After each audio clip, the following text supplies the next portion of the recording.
I am for the one who doesn't do well with a ton of rules and a ton of structure, but knows that there's got to be some structure for things to get done. And she wants that to support her, but then move on and go play and go have fun and be wild and be amazing. That's my mom, and that's me. And that's the kind of person that I'm here to help.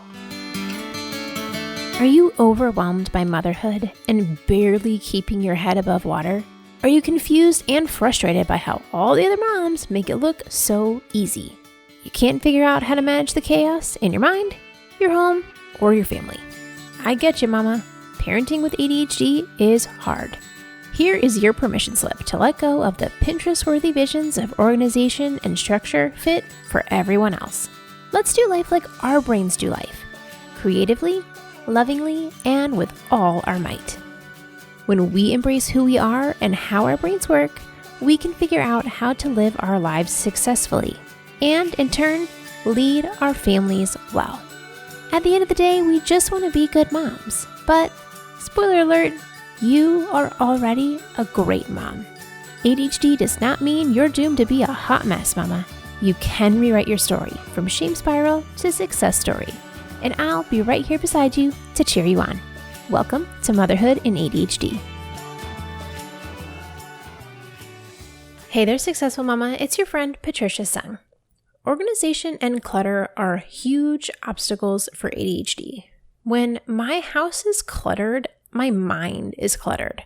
All that junk takes up a significant amount of mental bandwidth, so I have worked dang hard to get rid of all the things that are not serving me. Now, it's not perfect, but it's pretty good. I want to help you do the same thing. You are in for a treat. Allie Casazza of the Purpose Show podcast is here to share her wisdom on decluttering and minimalism for moms. Allie's podcast is the very first podcast I ever listened to, actually the one she had before this one. And so she was watering those podcast seeds in my heart at the very beginning. Now, while Allie doesn't have ADHD herself, she was raised by an ADHD mom, is married to an ADHD spouse, and is a mom herself of 4 kids, and her oldest, Bella, has ADHD as well. Now, I've gotten to know Allie through her business and podcast mentorship, and I just adore the way she teaches. And you know that as a teacher, I have pretty high standards. Allie's all about figuring out what makes sense for you and your life, and not about doing what everybody else is doing. Her methods are very ADHD-friendly, and her love and compassion for our people and how our brains work simply shines through. Now, her first book, Declutter Like a Mother, releases September 7th, and I've already read it, and it's a very easy read that makes sense to my ADHD brain. Allie and I chatted about how we can make our motherhood easier in modern times when support is thin and social media just shows everyone's highlight reels. Allie explains her minimalism philosophy and how clutter is a thief of not just the space in our homes, but of our time and our energy. We also get into the why of decluttering, practical first steps to declutter your home, how to make decluttering fun and build momentum and reward yourself. And then we wrapped up with why it's important to have our kids involved in the decluttering process. So let's get into the good stuff. All right, mamas, let's welcome Allie Casazza to the show. I like to just jump right in. So one of my favorite things that you say is let it be easy. And when I first heard you say that, I pretty much was like yelling at my phone, like, but how? Like my brain just couldn't comprehend. And I have made strides now. But why is that saying so hard for moms? It's funny because even like when I've done things in person or on Zoom where I can see the other people, when I say easy, I mean, there's like this actual bodily reaction in most moms that's like they're tensing up or like pulling away. There's studies that show your body will pull forward a little bit when it's like, oh, yes. And like, it's like kind of like a way, it's expanding you. Like, this is a yes, you should do this thing. Or you'll kind of almost pull back, even physically move a few inches back, and they move back. And I think it's because let's think about motherhood culture, especially, what I call hot mess mom culture. Easy is literally like not allowed. If it was easy, you wouldn't be dubbed a very good mom, because who are you to have it be easy? And also, it does feel really hard. It is hard to stay up all night with a baby who won't latch and is colicky, and then continue in the morning with your toddler and pour cereal and get them ready for school and whatever. That is really, really hard. So it's not the removal of difficulty. There's seasons that it's just really, really hard. But more so, what if we just let go of all the cultural norms and we release that identity? We didn't make that our identity, and we allowed some ease and flow into what motherhood looks like for us, like whatever that looks like for you, whatever your lifestyle is, if you work or stay home, or if you work at home or whatever. If you allowed some ease into that, that could look a lot of different ways for a lot of different people. But it's not that it's all going to be easy. It's all going to be just like fluffy and light and so perfect and simple and everything is just working, but you're allowing ease into real life. Maybe we can start with easier. If easy is too abrupt for some people, let it be easier. And that's what I do, is I help people make things easier so that they can actually live their lives. They can actually handle when life happens and things hit the fan and things get crazy. They can handle it because they weren't already stretched so thin. So I like to play with the word easy because it's a challenge for moms to receive that. Even the word almost feels dirty, or like, it's never going to be easy. What are you saying? They get like very upset, or they get really like, who am I to have it be easy? So I just think it's interesting to take a look at what it brings up in each of us. Yeah. When I was flipping through your book, getting ready, you had the whole section about how, like, when people say like new moms, like, this is hard and I'm struggling, everyone just kind of jumps in with like, oh yeah, it's really hard. This motherhood thing is just, this is how it goes. How did we get to this place? I think back and I look at my mom who had 5 kids and she made it look easy. Like, why is it today that it doesn't feel that way? Well, I think first of all, there's so many layers to this, but the first thing that comes to mind is, for us actually right now, there's social media. And I was just talking with a friend yesterday who's a guy and has no kids. And he was just asking me about like this kind of war with women. And we were just talking about like feminism and all kinds of things. And I was talking about pregnancy and social media, and how for me, I had cystic acne all over my face, all over my neck and chest, all down my back. My kids were giant babies. My back had like sciatica. I was swollen. My face was like twice the size it is now. My arms were just like so puffy, like fluid was just throughout my whole body. I held the weight everywhere. And then you've got social media, and these women are beautiful and everyone is different, but it is very hard when you see just like drinking my green juice in like the sunshine at the beach, and my belly only pregnancy, and I'm glowing and I'm tan and I have fluid literally nowhere except inside my uterus. Like, it's just, it's hard. Like, it sucks. They say comparison is a thief of joy, and that is so true, but comparison is also innate right away. It just happens. You just are opening an app to see what's going on with your friends, and you are triggered and put into this automatic comparison. And this happens beyond pregnancy, with the way the house looks and the image. And even though we know that the other side is a mess and that corner looked good. And even when people are honest and real, like I try to be so honest and real, but I have boundaries, and you're not allowed to see, my dirty underwear, like what, and so it just is a highlight reel. And we know that, but it still affects us, and it is hard.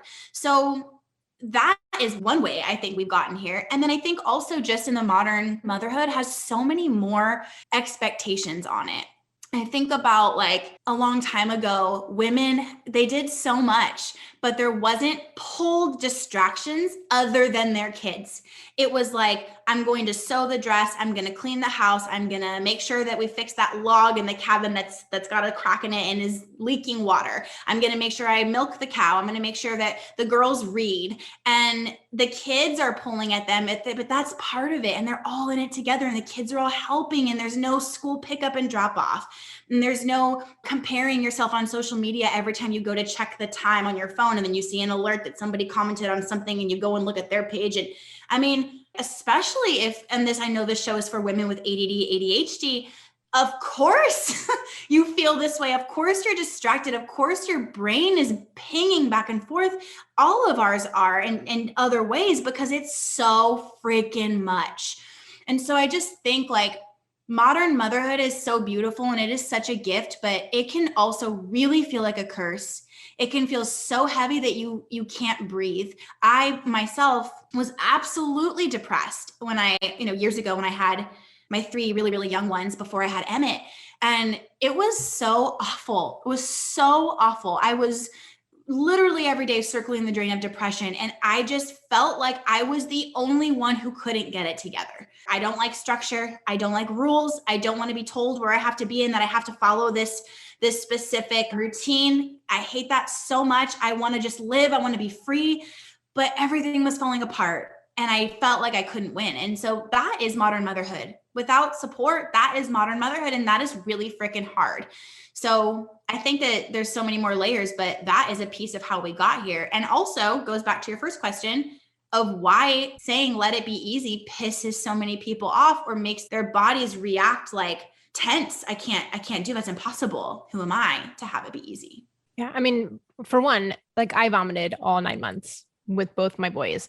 And I'm not here posting pictures on Instagram of me on the bathroom floor vomiting. Mm-hmm. We don't see the hard stuff. Mm-hmm. And I think that's what makes us feel alone because we're sitting here in our misery and all of social media is the highlight reel and not the person vomiting on the bathroom floor every day. So in sharing those struggles, that's where we make connection and grow and can feel like we're not alone. And that's why too, like we need to have real women in our real lives around us. Like I was just texting with a good friend here and we're both moving out of state in the next week. And we have been trying to get each other our birthday gifts to each other for like 2 months. We have not been able to get together. When we did get together, we forgot the presents. And we've been trying, we live 10 minutes from each other, Patricia. Like this is not hard and we cannot make it happen. So the other night, my husband was like really nervous and like looking outside and like shutting the blinds. Like there's like a person here delivering something at 10 at night. Like what is going on? And she dropped off like my present at the porch and just didn't even say anything because she was just out running late night errands and just dropped the present at the porch and left. And then texted me the next morning like, hey, that's from me, sorry. And then I just had my assistant drop her present off on her way to do errands today. And we were just texting like, I love you so much. It's a mess. It's a total shit show. And I'm sorry, but happy birthday. And like, that is real. Like to be able to have women that we can say like, I literally didn't even wrap this. Happy birthday. Sorry. I threw it at your door and I'm like, yeah, no worries. Like my assistant is dropping yours off. I can't even do it because I'm packing. Like it's to have women like that. This is the same friend that I came over when I was like on my period and so heavy and so sick. And I had this work thing to do. She came over and brought wine and helped me do it. Like social media is not real life. You've got to make connections and you've got to have those friends you can text and call and get out there and create that support system. That's what women need. And then in those circles, being real is also a challenge and it often doesn't happen. So be the one that's vulnerable, be the one that puts your heart out there. And that's how you find those like babe support, babe, real deep, like, oh my gosh, you are my soul sister connection because you were the one that was raw out there until you found your person. I think that is so important for women to have. Yeah. And it's so scary to be the one who first says, hey, I am a mess and let me open the door to this closet and let you see in as all the stuff falls on your head. Yes. And also, could you like bring pizza and beer and help me declutter it? Because Allie said I should and I need help. Yes, we all need those people. And it's hard. It takes vulnerability and it takes the willingness to get rejected. And that's a scary place for us. I think I always thought as a kid it would get easier to make friends as a grown-up. And it almost feels like the opposite. It's very hard. But somebody has to be vulnerable first. If it's not me, then it's them. And if they're looking at me, where do we end up? Yeah, totally. Hey mama, have you been over to my website and grabbed any of the free ADHD resources I've got? You can make your mornings more peaceful, overcome time blindness hurdles, learn ways to treat your ADHD beyond the obvious medication option, or grab a copy of all of my favorite ADHD resources on one page. You can snag these all on my website at patriciasung.com/resources, and I'll email you the PDF or the video. Now, don't go putting in your spammy junk email, okay? I'm not gonna send you junk.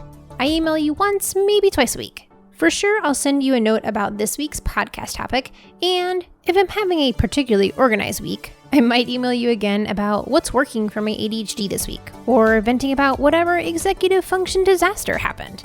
Your inbox is where I spill more of the beans, and if you change your mind, you can always unsubscribe, right?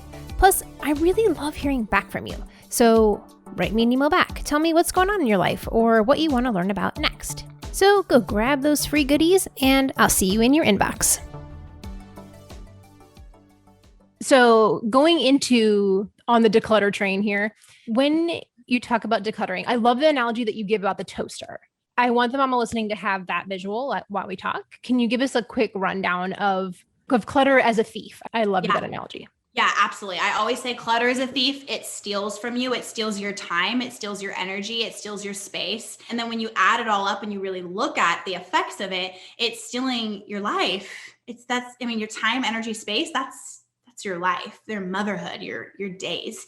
People always kind of act like it's super dramatic of me to say that. And so I like to give this analogy because let's just look at it and imagine for a second. So your toaster, your toaster oven, whatever you have in your kitchen, or something similar if you don't have that, a kitchen appliance that just sits there and you use it when you need to use it, but it's really just there. And you wouldn't think like, oh my gosh, like this is stealing so much from me or taking so much from me. It's not really stealing if it's not clutter, and a toaster is not really clutter. But just for the sake of the example, you spend time using it. You spend time cleaning, dumping out the crumb tray, wiping it down, cleaning underneath it, and using it. I added up in the book, and I don't have the math in front of me, but it's like, minutes of your life. And then like over a year, it's a lot for the toaster. Yeah. Well, it was like 2 minutes a year. I'm sorry, 2 minutes a week. And then you multiply that by 50. Yeah. It was like almost 2 hours or something like that. Yeah. For a toaster. Yeah. For the toaster. This is just the toaster, your freaking toaster. And so while the toaster is not necessarily clutter, if that is just your toaster, like the most inconspicuous thing in the entire house, in my opinion, think about like every single piece of furniture, every throw pillow, every vase, every sock, every t-shirt, every sweater, every photo, every trophy your kids have brought home, every piece of paper, every paperclip, every pen, every drawer, every nook and cranny, closet, under the bed. You are not a bad mom. You are not doing this wrong. You are overwhelmed. All of those things are taking up your time. The toaster takes probably the least of everything. So all those books you're constantly putting back, things you're dusting off, things you're moving around, things you're picking up, things you're snapping at your family and yelling, come pick this up. Are you serious?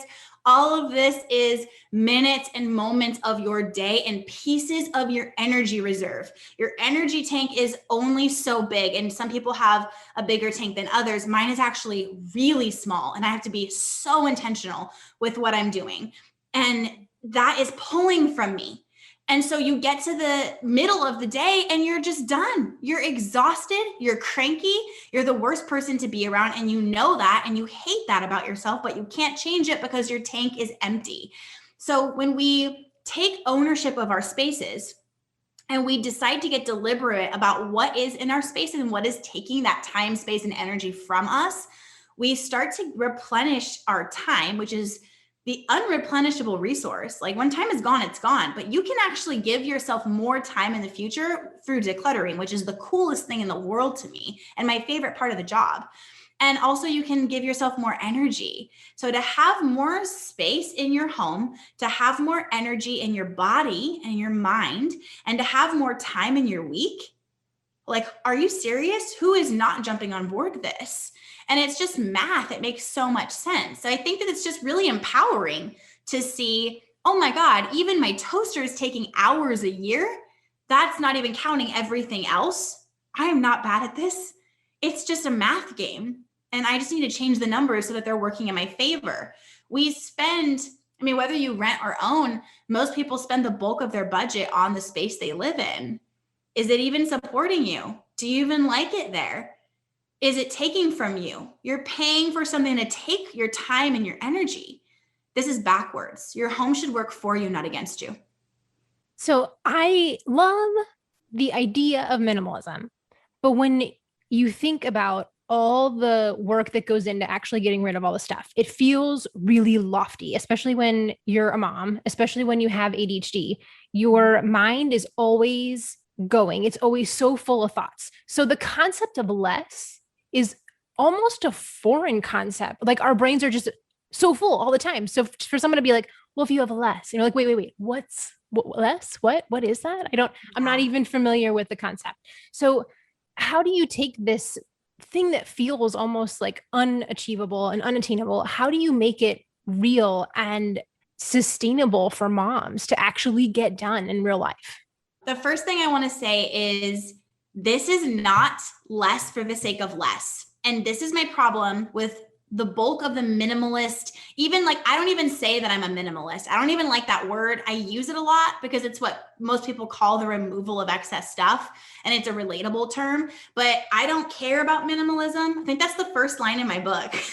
I don't care about the label. I don't care about the term. I don't care if I'm fitting into that box. I just don't care about it. So if you need to throw that word away and just make this about making things lighter on yourself, then do what you need to do. But I think when we think about that, less for the sake of less, or all these people that are like counting your jeans and your books and telling you how much of each thing to have, how hollow, like how legalistic and lame and boring, like that bores me so much. I have no interest in that. But what I really want you guys to understand, for everyone listening, is this is about less for the sake of more of what you want to do. And I know all of us, but especially those of you with ADD, ADHD, you want to do more of the things you want to do. This gives you freedom to have that pinging around and doing more things and having more fun and not having to have all the balls perfectly balanced in the air all the time. And that pressure being removed, oh my God, it's such a game changer. So think about this as something that you're in control. There's no rules to follow. There's no right or wrong way to do it. There's nothing you could do that's like, oh, well, I really botched this and now I didn't get it done right. Like this, if any progress in this is changing your life and literally gifting you support for you and who you are, support for the family you specifically are raising, and support for you in the way that your brain works, which is the whole point of anything. If it's not going to work for you, it's not a tool, it's handcuffs, and we don't want that. So the second part, having said that, is we want to get super practical and just keep it very, very simple. Do this however you need to do it. Put something in the calendar, make it a party. I have to make everything fun. I don't know if you guys are familiar with the Enneagram, but I'm an 8-wing 7, and my 7-wing rules most of my life. I like have to have it be fun. I have to, like, everything has to be fun. So for me, letting the kids play video games in the evening after dinner and pouring myself a glass of wine and bringing my laptop in where I'm going to work and like putting on The Office or some old show that makes me laugh and making it a party or inviting a friend over to join me, something, and just start in the bathroom. The bathroom is a great place to start because most people don't have like really sentimental items in there or anything that's really like heart-wrenching or tough. It's usually like old makeup that's actually, you kind of look at and you're like, actually, it's kind of gross that I still have this. Like there's microbes growing on it or whatever. It's bacterial. You want to get it out. Broken hair tools that you spent money on and they broke really early and you kind of felt weird throwing it out and thought you'd maybe get it fixed, but never happened. Things that are pretty easy yeses and nos. So make it fun, put it on your calendar, invite a friend, whatever you need to do. Maybe involve your kids because you know they're too little to be busy. Have them in there helping you, whatever it is, but just start helping was in air quotes just for you listening. Helping is always in air quotes because we all know the kids make it take longer, but it's fine. And also, side note, having your kids be there when you're doing things like this is actually really beneficial in the long run because you're introducing this relationship with stuff as part of your family culture, which will help your children get rid of stuff down the road when you're ready to tackle their things, which is often really hard. So coming back to the bathroom, it's a great place to start. You're going to feel so much better when that space is clear. You're going to find you have empty drawers, more space. And then if you want to, order some cool organization bins and stuff. If that floats your boat, I don't really care about being organized. I just want there to be less mess, and just create this space to support you. And that's going to kind of give you that momentum that you need to maybe go on to something that would be a little bit harder, like papers to sort. But always have a way that you're actually going to do it. Reward yourself with something, make it fun like I do, or just bust through it and knock it out and then go do something fun after. But starting where it's easy to build momentum is a huge, huge tip. So what I hear you saying is that minimalism is so life-giving to moms because, one, we're taking out all the extra stuff that we really don't need to be putting our time and energy and money and self into. And then we're taking the things that we have, and those are the things that we actually like and enjoy. And then taking out all that excess gives you the freedom to be doing the fun things instead of picking up the toys for the 18th time. Exactly. Less stuff is less to do, and less of the boring stuff to do. And then you can decide whatever you want from there, playing with your kids, starting a business, reading, working out, whatever you want. It's freedom and it's options. Again, it's not about less to follow rules. It's less so that you have freedom to be a person, not follow a perfect routine, and not, I need so much structure and it's such a mess and it's so much that I have to be super against my own personality type. That's no way to live. Change it around, shift your environment so that it is supporting your natural personality, the way your brain naturally works. So your mom has a lot of ADHD characteristics. Do you think that influenced how, it's sort of like this system that you have? Do you think that watching her as a mom had an influence on how you create something? Because generally, like, people are super strict about their systems, and you seem to be the opposite, where you're like, make it work for you, take this and run with it. And it just feels very counterintuitive to what everybody else is telling us to do. I don't know. I've never thought about that. Like, if my mom influenced like the way that I teach, maybe. I always thought, just because like I mentioned that 7 wing, I just don't do good with super structured. I would never be able to follow that. I would maybe get on like a kick and follow it for a little bit and then burn out and let it go because it wouldn't work for me.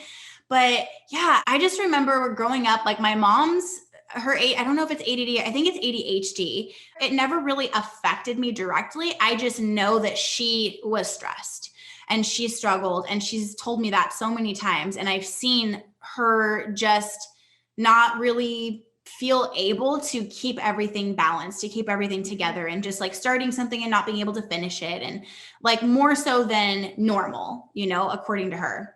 And so I know that was a big struggle and caused a lot of stress. So yeah, maybe it did influence, but I think really like, I know a couple people in my life that are very like type A, and they really need structure. Actually, one of them works for me, and she like cannot do what I teach. It does not, the feeling, the flying by the seat of your pants, there's no rules, don't worry about it. Like, it just doesn't work for her. And so I think that we just need to recognize that we are all different and we have different strengths and weaknesses. And I am for the one who doesn't do well with a ton of rules and a ton of structure, but knows that there's got to be some structure for things to get done. And she wants that to support her, but then move on and go play and go have fun and be wild and be amazing. That's my mom, and that's me. And that's the kind of person that I'm here to help. Mama, we are going to pause there. When you are ready to take Allie's course, Your Uncluttered Home, and create a home that is peaceful and relaxing and reflects you, my affiliate link is in the show notes. By using my affiliate link, you are supporting the podcast financially, which allows me to continue to bring you this fabulous podcast for free. So thank you for using my affiliate link and supporting the show. The link is bit.ly/no clutter with a capital N. So that's bit.ly/N-O-CLUTTER. bit.ly/no clutter with a capital N. Now, make sure that you have hit the subscribe button so that part 2 shows up on your phone right away when Allie and I dive into the questions that you asked in our Facebook community. Talk to you soon, Successful Mama. For more resources, classes, and community, head over to my website, motherhoodinadhd.com.